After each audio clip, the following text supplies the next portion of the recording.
साथियों नमस्कार, मैं सत्यनारायण सिंह अपने YouTube channel S N Singh classes में आप सभी का हार्दिक स्वागत एवं अभिनंदन करता हूं। साथियों, हिंदी व्याकरण के अंतर्गत हम महत्वपूर्ण टॉपिक पढ़ रहे थे रस। और आप जानते हैं कोई भी प्रतियोगी परीक्षा हो या कक्षा 9वीं और 10वीं की परीक्षा हो, रस जरूर पूछा जाता है। तो आइए आज हम रस देखते हैं और रस के अंतर्गत हम देखेंगे श्रृंगार रस। साथियों, अगर आपने इसके पहले का जो हमारा वीडियो है जिसमें हमने स्थायी भाव, विभाव, अनुभाव और संचारी भाव के बारे में बताया है, अगर आपने वो नहीं देखा है तो उसे देख लीजिए। उसको देखने से आप रस के विषय में एक बेहतर समझ बना पाएंगे। तो आइए शुरू करते हैं श्रृंगार रस। आप जानते हैं कि प्रेम पूरी दुनिया में एक ऐसा विषय है जिसके ऊपर सबसे ज़्यादा लिखा गया है और जिसे सबसे ज़्यादा पढ़ा गया है। और श्रृंगार रस का जो आधार है वो भी प्रेम है। यानी कह सकते हैं कि स्त्री पुरुष के बीच में जो परस्पर आकर्षण है वही श्रृंगार का आधार है। नायक नायिका के मन में और हीरो हीरोइन के मन में एक दूसरे के प्रति जो प्रेम उत्पन्न होता है वही क्या है, श्रृंगार रस है। तो आइए शुरू करते हैं कि श्रृंगार रस का आधार स्त्री पुरुष का सहज आकर्षण है। एक दूसरे के प्रति जो आकर्षित होते हैं स्त्री पुरुष, वही श्रृंगार रस का आधार है। जब काव्य में नायक नायिका का मिलन होता है तथा उनके बीच रति या प्रेम होता है, उसे श्रृंगार रस कहते हैं। प्रेम का एक पर्यायवाची है रति। तो रति या प्रेम जब होता है हीरो हीरोइन के प्रति, नायक नायिका के प्रति, पति पत्नी के प्रति, तो मतलब कह सकते हैं अपोजिट जेंडर के प्रति, तो वहाँ पे श्रृंगार रस होता है। और श्रृंगार रस को रसराज कहते हैं। रसराज यानी रसों का राजा कहा जाता है श्रृंगार। अब आइए देखते हैं इसके जो तकनीकी मुद्दे हैं उनकी तरफ। तो स्थायी भाव क्या होता है श्रृंगार रस का, ये जरूर पूछा जाता है परीक्षा में। तो श्रृंगार का स्थायी भाव रति होता है। और रति क्या है, स्त्री पुरुष के प्रति प्रेम, नायक नायिका के प्रति प्रेम, पति पत्नी के बीच प्रेम, ये जो है इसका स्थायी भाव है। आपने 4 चीज़ें पढ़ी थी, स्थायी भाव, विभाव, अनुभाव और संचारी भाव। हम इन चारों की चर्चा करेंगे श्रृंगार के अंतर्गत। तो स्थायी भाव हो गया पति पत्नी या नायक नायिका के बीच में जो आपस में प्रेम होगा वो स्थायी भाव हो गया।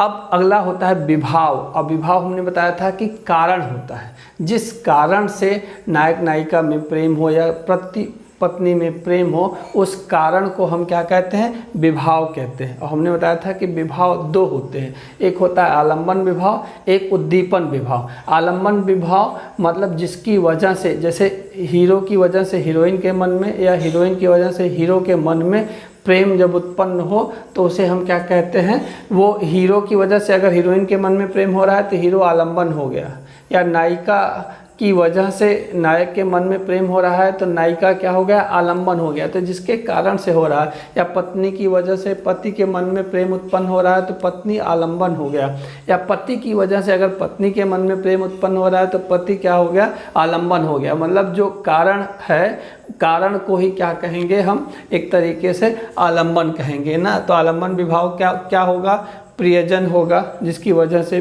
प्रेम यानी रति मन में उत्पन्न होगा, नायक या नायिका होगा, पति या पत्नी होगी। अब उद्दीपन विभाव हमने क्या बताया था कि जो जैसे प्रेम उत्पन्न हुआ नायक को देख के, अब क्या करता है कि जो कारक जो उसको उस प्रेम को बढ़ा दे, जैसे नायिका को देख करके नायक के मन में प्रेम उत्पन्न हुआ, अब नायिका का मुस्कुराना, नायिका का उसे तिरछी चितवन से देखना, ठीक है, वो क्या करता है, उसके प्रेम को और बढ़ा देता है। या नायिका की सुंदरता उसके प्रेम को और बढ़ा देगी, तो वो क्या होगा, आलम्बन हो जाएगा, तो सॉरी उद्दीपन हो जाएगा।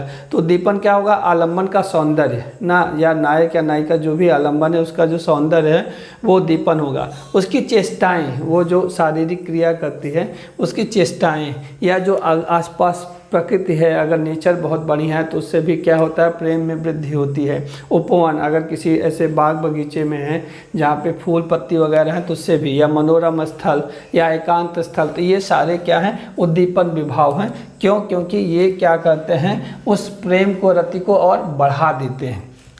अब देखिए, हम ये हो गया कि भाव पहले से था रति, अब आलम्बन, उसके कारण से जो है प्रेम उत्पन्न हुआ, उद्दीपन ने उस प्रेम को बढ़ाया। अब जो आश्रय की चेष्टाएं होती हैं वो क्या होती है, अनुभाव। तो श्रृंगार में चेष्टाएं क्या होगी, शरीर में जो रोमांच हो जाता है, क्या हो जाता है, रोमांच हो जाता है। या अगर वियोग की स्थिति है, एक दूसरे से दूर जाने की स्थिति है, तो ऐसे में आंखों से जो आंसुओं का गिरना है ये क्या है, अनुभाव है। ठीक है, अगर आपने पहले का वीडियो देखा होगा तो आपको ये बहुत अच्छे तरीके से समझ में आ रहा होगा कि अनुभाव क्या होता है। आश्रय की जो चेष्टाएं होती हैं वो अनुभाव होती हैं। वो 4 होती हैं, कायिक, सात्विक, वाचिक और आहार्य। कायिक, सात्विक, वाचिक और आहार्य। संचारी भाव क्या क्या आएगा, निराशा ना, कभी कभी क्या होता है कि मिलन मुलाकात नहीं हो रही तो निराश हो जाता है, या आवेग आ जाता है। कभी कभी क्या होता है कि अगर मिलन हो रहा है तो क्या होता है, वेग उत्पन्न हो जाता है, दीनता, अपने को दीनहीन महसूस कर लेना, जड़ता की स्थिति आ जाती है, मोह होता है, गर्व होता है। ये सब संचारी भाव होते हैं जो पानी के बुलबुले के समान होते उठते हैं, उस जो प्रेम को यानी रति को और तीव्र करते हैं और चले जाते हैं। ठीक है, तो ये आपको समझ में आया होगा। अब बात करते हैं कि श्रृंगार रस कितने प्रकार का होता है। तो श्रृंगार रस 2 प्रकार का होता है, एक होता है संयोग श्रृंगार, एक होता है वियोग श्रृंगार। जब नायक और नायिका में मिलन की स्थिति होती है, आपस में जब एक दूसरे के पास होते हैं तो वहाँ पे संयोग श्रृंगार होता है, और जब नायक नायिका एक दूसरे से दूर होते हैं, अलगाव की स्थिति होती है, तो वहाँ वियोग श्रृंगार होता है। तो संयोग श्रृंगार देखिए कि नायक नायिका के मिलन या संयोग में पारस्परिक रति को संयोग श्रृंगार कहते हैं। तो जब मिलन होता है तो उनके बीच में जो प्रेम होता है उसे हम क्या कहते हैं, संयोग श्रृंगार कहते हैं। उदाहरण देख लीजिए कि राम को रूप निहारत जानकी कंगन के नगमे पर छाही, याति सबय सुधि भूल गई करटे की रही पल टारत नहीं। स्थिति क्या है, सीता जी का विवाह हो रहा है, वो विवाह मंडप में बैठी हुई हैं और वो क्या कर रही हैं, कंगन का जो नग है उसमें राम जी की परछाई देख रही हैं, और उनका आलम यह है कि वो सब कुछ आसपास भूल गई हैं और वो उसी नग में श्री राम की परछाई ही देख रही हैं। आसपास क्या हो रहा है उनको उस बात की सुधि नहीं है। तो यहाँ पे क्या है, संयोग श्रृंगार है। एक दूसरा उदाहरण देखिए, एक जंगल है तेरी आँखों में मैं जिसमें राह भूल जाता हूँ, तू किसी रेल सी गुजरती है मैं किसी पुल सा थरथराता हूँ। दुष्यंत कुमार की लिखी लाइन है, और ये अभी एक मूवी आई थी उसमें जो है ये गाना था, तो इसे मैंने ले लिया है संयोग श्रृंगार के उदाहरण के तौर पे, जिसमें नायक कहता है कि नायिका को, हीरो कहता है हीरोइन को कि तुम्हारी आंखों में एक जंगल है, वो प्रेम का जंगल है, आकर्षण का जंगल है, जिसमें मैं अपनी राह भूल जाता हूँ या मैं खुद को भूल जाता हूँ, और तुम मेरे सामने जब गुजरती हो तो लगता है कि कोई रेल सी गुजर रही है और मैं किसी पुल सा थरथरा रहा हूँ। तो आप पिक्चर के गाने जो संयोग श्रृंगार में मिलन के हैं उसको भी डाल सकते हैं, कहीं कोई दिक्कत नहीं है। बतरस लालच लाल की मुरली धरी लुकाए, सौंह करे भवहन हंसे दैन कहीं नटी जाए। यहाँ पे स्थिति क्या है कि गोपियाँ श्री कृष्ण की मुरली को क्या कर देती हैं, छुपा देती हैं, और उसके बाद जब ऐसा प्रदर्शित करती हैं कि उनके पास वो मुरली नहीं है, और बताती हैं कि मुरली नहीं है, फिर आँख भौहों से ऐसा नचाती हैं और ऐसे हंसती हैं कि उनको लगता है कि मुरली जो है वो अपने पास ही रखी हैं। और जब श्री कृष्ण जी मांगते हैं दैन कहे नटी जाए, तो वो मना कर देती हैं कि मेरे पास मुरली नहीं है। और ये ऐसा किस लिए करती हैं, क्योंकि उन्हें बतरस लालच लाल की, उन्हें श्री कृष्ण से बात करने की इच्छा, वो चाहती हैं कि श्री कृष्ण हमारे साथ ज़्यादा से ज़्यादा समय तक रहें। तो यहाँ भी क्या है, संयोग श्रृंगार की स्थिति है। एक और उदाहरण देखिए, आपके क्लास का ही एक अच्छा 10 का है, इसीलिए मैंने इसे डाल दिया है। पत्तों से लदी डाल, कहीं हरी कहीं लाल, कहीं पड़ी है उर्मे मंद गंध पुष्प माल, पाट पाट शोभा सी पट नहीं रही है, अट नहीं रही है, आभा फागुन तन सट नहीं रही है। तो ये क्या है, फागुन मास की सुंदरता का वर्णन है कि प्रकृति में कहीं कहीं हरी हरी पत्तियां हैं, कहीं लाल लाल पत्तियां हैं, और कहीं ऐसा लगता है कि फागुन के हृदय में क्या फूलों की माला पड़ी हुई है, सुंदर सुगंधित फूलों की माला, और उसकी शोभा ऐसी है जो मन में समा नहीं रही है। तो यहाँ भी क्या है, प्रेम का वर्णन हुआ है, उस सौंदर्य का वर्णन हुआ है, इसलिए संयोग श्रृंगार है। एक दूसरी स्थिति देखते हैं वियोग श्रृंगार। जब नायक नायिका में अलगाव की स्थिति होती है, उनके मिलन में बाधा होती है, उनके मिलन में अवरोध होता है, जब उनके मिलन में रुकावट होती है तो वहाँ वियोग श्रृंगार होता है। तो एक दूसरे के प्रेम में डूबे रहने वाले नायक नायिका के मिलन में अवरोध या बिछोड़ने की जब अनुभूति होती है तो वहाँ पे वियोग श्रृंगार होता है। जैसे सूरदास ने लिखा है, जब जो है श्री कृष्ण चले जाते हैं कहाँ पे, गोकुल छोड़ करके, और उद्धव आते हैं जो है ज्ञान का संदेश देने, तो गोपियाँ कहती हैं निशिदिन बरसत नयन हमारे आँखों से जो है निशिदिन माने प्रत्येक दिन वर्षा होती रहती है, सदा रहती वर्षा ऋतु पे, हमारे आँखों में सदा वर्षा ऋतु रहती है। कब? जब तक श्याम सिधाए, जब से श्याम चले गए हैं तो हमारे आँखों में हमेशा वर्षा ऋतु ही रहती है। कहने का मतलब यह है कि श्री कृष्ण के दूर जाने से गोपियाँ वियोग का अनुभव कर रही हैं यहाँ, इसलिए यहाँ पे वियोग श्रृंगार है। दूसरा, अवधि आधार आस आवन की तनमन बिथा सही, अब इन जोग संदेशन सुनि सुनि बिरहिन बिरह दही।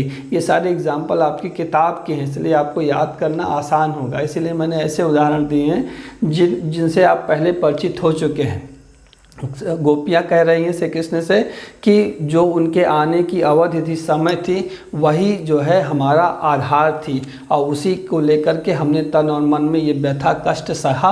और अब इन योग के संदेशों को, क्योंकि श्री कृष्ण खुद नहीं आए थे, क्या किया था उन्होंने, योग का संदेश भेजा था। उससे क्या हो रहा है, बिरहनी और बिरह में दह रही हैं, यानी बिरहनी में जो है बिरह की अग्नि और प्रज्वलित हो रही है, यानी श्री कृष्ण के दूर जाने की जो स्थिति में जो उनका दुख है वो और बढ़ रहा है, क्योंकि श्री कृष्ण खुद न आकर के योग का संदेश भेज रहे हैं। अगला देख लीजिए, उद्धव मन न भय 10-20 एक हुतो सो गयो श्याम संग को और आधे ईस। गोपियाँ कहती हैं उद्धव से कि हे उद्धव, मन 10-20 नहीं होते, मन एक ही होता है, और वो श्याम के साथ चला गया है, श्री कृष्ण के साथ चला गया है। अब तुम्हारे इस ईश्वर की, इस योग की आराधना कौन करेगा। अर्थात यहाँ पे भी क्या है, ये दोनों में श्री कृष्ण और गोपियों में क्या है, वियोग का वर्णन है, इसलिए क्या है, वियोग श्रृंगार है। एक आधुनिक एग्जाम्पल है, कुछ कविता की लाइन है कि ये प्यार की विधाएं समझे नहीं समझता, कब अश्रु जल बरसता है, कब प्रेम रस सरसता है। नायिका कह रही है कि ये जो प्यार की विधा है, जो नियम है, ये समझ में नहीं आता है कि कब आँखों से जल बरसता है और कब जो है आँखों से वही जल प्रेम का रस हो जाता है, ये समझ के बाहर है। तो यहाँ भी क्या है, नायक नायिका में वियोग की स्थिति, इसलिए वियोग श्रृंगार है। तो मुझे लगता है आपको ये श्रृंगार रस समझ में आया होगा। अगर आपको अच्छा लगा हो तो प्लीज़ लाइक करें, शेयर करें, और अगर आप इस तरह से वीडियो लगातार हमारे देखते रहना चाहते हैं तो प्लीज़ सब्सक्राइब करें। कोई सुझाव या शिकायत हो तो हमें कमेंट करें। अपना और अपनों का ख्याल रखें। मिलते हैं अगले वीडियो में, तब तक के लिए नमस्कार।